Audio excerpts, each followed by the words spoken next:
Eso pasaba por la constitución de una república basada en un contrato social en donde todos se convertían en ciudadanos y esa república se estructuraba orgánicamente en regiones que debían funcionar de manera autónoma o independiente, de manera federada o confederadas en un estado nacional establecido. Esa primera versión realmente que suena hasta cierto punto válida, no se cumple, pues, y es lo que provoca precisamente posteriormente la Guerra Federal, que es la lucha de las regiones por obtener su independencia o por lo menos su autonomía económica. No olvidemos que la sociedad venezolana y latinoamericana en general basaba toda su economía, estaba estructurada en el mercado exterior. Y la economía venezolana estaba basada en el cacao, en la producción del cacao y del café, que estaba en manos, se producía precisamente en las tierras de unos mantuanos, pero que eran, como quien dice, el centro de la economía nacional. El resto de las regiones que no producían ni café ni cacao estaban como que dependiendo fundamentalmente de esas otras regiones. Eso limitaba el progreso o el desarrollo de otras regiones del país, y eso empobrecía a las regiones, mucho más después de la guerra de independencia, que quedan realmente devastadas y desoladas muchas de esas regiones del país. La guerra federal va a ser la respuesta a la búsqueda del cumplimiento precisamente de la Constitución de la República Liberal Burguesa, que basada en los principios de libertad, igualdad y fraternidad de la Revolución Francesa. Eso todavía se sostiene o se mantiene aún después de la guerra de independencia y aún después de la disolución de la Gran Colombia y la constitución verdadera de la República de Venezuela. No hay el proceso real de autonomía de las regiones, no hay desarrollo, digamos, sostenido y armónico de las regiones que hagan posible un Estado nacional federal como tal. Y en la actualidad todavía mucho menos, porque ha habido más bien una reconversión de la descentralización, ha sido reconvertida en una centralización en el Estado que llamamos ahora Estado socialista o bolivariano, pues, ¿no? Hay más bien una pérdida del principio del federalismo, una liquidación del principio del federalismo, de tal manera podríamos decir que después de los 200 años o el bicentenario, la aspiración de una república federal todavía está pendiente.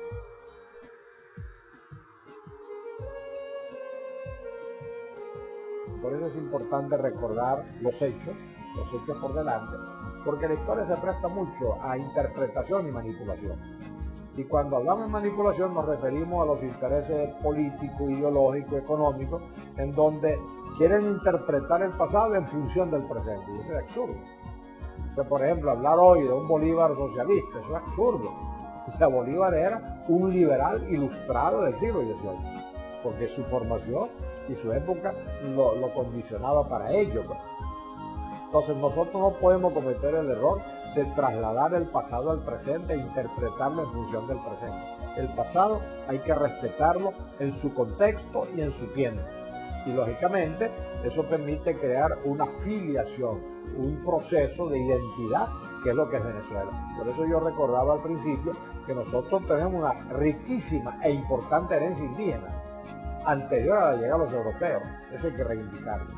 Pero igualmente tenemos una riquísima e importante influencia europea, ibérica, que hay que reivindicar. De hecho, hablamos español y la mayoría somos creyentes católicos o cristianos. Y las instituciones son de origen hispánico. El municipio tiene un origen hispánico-germánico. Entonces nos viene de allá. Igualmente tenemos que reivindicar pues esa herencia española. Igualmente es importante la herencia africana, o sea, desde el punto de vista antropológico, cultural, la presencia africana en Venezuela es fundamental, importantísima. Y después viene ese proceso de mezcla, el sincretismo cultural, la mezcla étnica, que produce lo que sería el venezolano del siglo XX, el venezolano de hoy. Son venezolanos que todos los días cambian, porque no es lo mismo el venezolano de la Venezuela rural previo al petróleo, al venezolano, de la Venezuela urbanizada posterior al petróleo, porque han seguido llegando nuevas corrientes migratorias.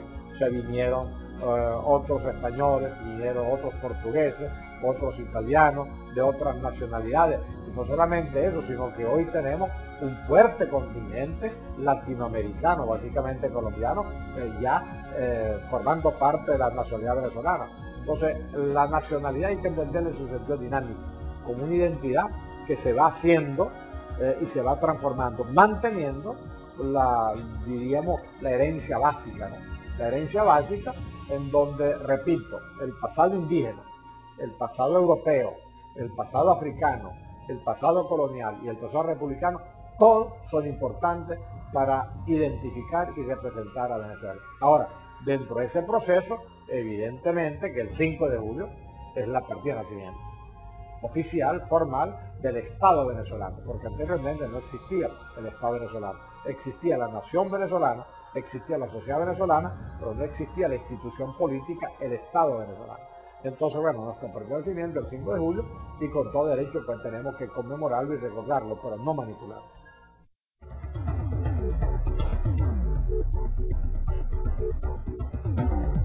Soy postproductor audiovisual. Mi estudio es comunicación. Soy videógrafo y docente. Corresponsal de guerra.